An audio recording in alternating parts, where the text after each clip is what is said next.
This is called Poppin' Fresh Dough. The biscuits were burnt. Disappointed, Justin and I stared at the charred, not so flaky, but rather crispy carbohydrates. But we didn't stare for long because there was blaming to be done. Justin, I told you not to turn the temperature up. Justin didn't think the biscuits were cooking fast enough, so he cranked the oven up to 475 degrees. I told him the temperature wasn't the problem and took matters into my own oven mitts as I moved them from the top to the bottom rack.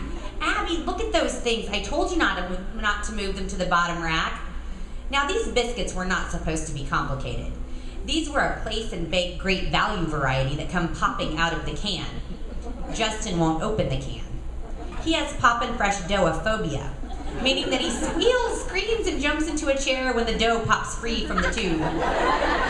Though he has no problem popping the finished baked product into his mouth. That is, unless they're burnt. Then we have a problem. While we were blaming each other for our baking blunder, I recalled a sweet story I had recently read on a friend's Facebook wall. The story went something like this. A loving husband sat down to dinner with burned biscuits that his wife has made. Their daughter noticed that the father ate every bite of the biscuit, paying no attention to the fact that they'd been charbroiled. Later, the father explained that he ate the biscuits because in life, everyone makes mistakes and that a burned biscuit isn't all that important. Well, bullshit. In my house, you burn a biscuit, you better have a damn good explanation.